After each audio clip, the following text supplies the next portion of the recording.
She is our garage, she is our office, she is all those things that, we would like to have someday, but that's not important compared to her. After struggles with infertility and a miscarriage, Lucy and David Hardy spent thousands of dollars to complete their family. It was the best investment they ever made.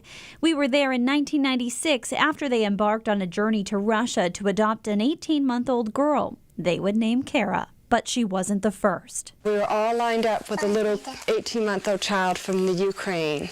And the day I got my paperwork done, Ukraine closed its doors to adoption. We had pictures, the whole bit. That adoption never happened. After that heartbreaking disappointment, the Hardys regrouped and found Kara. I just feel that Kara was meant to be ours. Who is now living with her husband, Jeremy Cole, in Jacksonville, Florida. I love those people right there. And I was just little, and I don't remember anything about the adoption, but they were the best parents I could have asked for.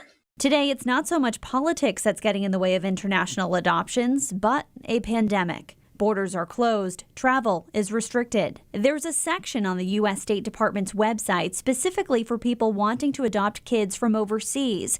It says while international adoptions remain a high priority, it also warns prospective parents to be aware that circumstances can change frequently and with limited notice. A State Department official tells News Center Maine, quote, as resources and conditions on the ground allow, embassies and consulates worldwide continue to provide emergency visa services, including immigrant visas for spouses and children of U.S. citizens, including adoption cases. We've really been surprised at the number of people that, as they have been home, as they've been spending more time together as a family, have decided to explore these long-term dreams and goals, to think about how to possibly move into a situation to get started, because it takes a long time. Rick Dorian, the executive director of the Maine Children's Home for Little Wanderers, says since the pandemic, there has been an increase in the number of people looking to pursue international and domestic adoptions. It's been very interesting.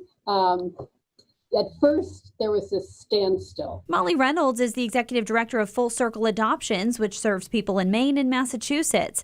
By late spring, they also had an increase in calls of people wanting to adopt, and she says they were completing their pre-home study paperwork in record time. We're a small agency, and so normally we have like 10 waiting families, 8 to 10 at any one time.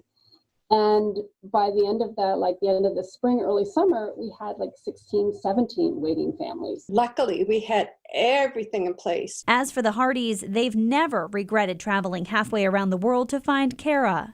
Yes, let's go. And like a lot of empty nesters, they have a lifetime of memories to look back on. That's when we got our beautiful Kara Ekaterina, which was her Russian name.